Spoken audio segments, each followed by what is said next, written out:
A magical girl's powers are directly tied to her wish, right? So why doesn't Kyoko's powers seem to line up with her wish for people to listen to her father? Well, that's because her lattice bears aren't actually her original magical girl powers.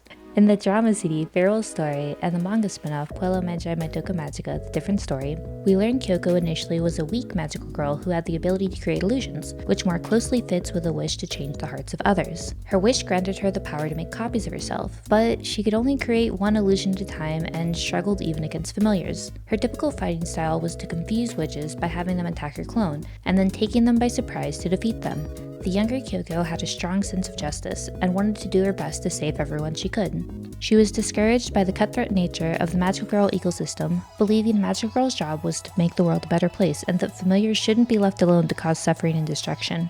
Though weak and inexperienced, Kyoko was determined to defeat the first familiar she had fought, and was almost defeated in this fight. Lucky for her, Mommy was nearby, and was able to assist and teach her in the fight how to properly defeat the foe. Mommy revealed her similar sentiments on how a magical girl should be, and Kyoko, viewing Mommy as the ideal magical girl in every way, asked to be her apprentice. Mommy was happy to finally find someone who believed in her magical girl philosophy and happily accepted pairing up with Kyoko.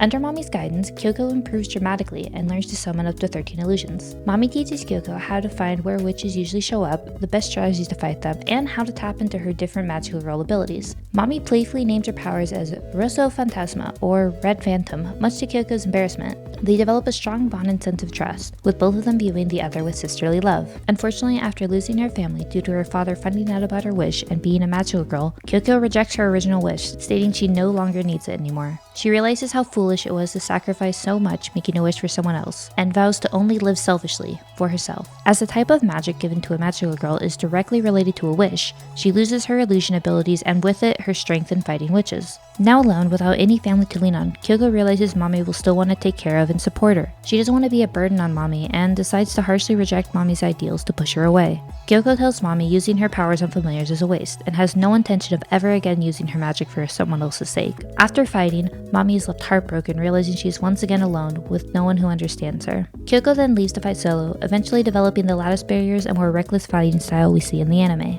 Which leaves us with the question, who's more right about how a magical girl should be, Mommy or Kyoko?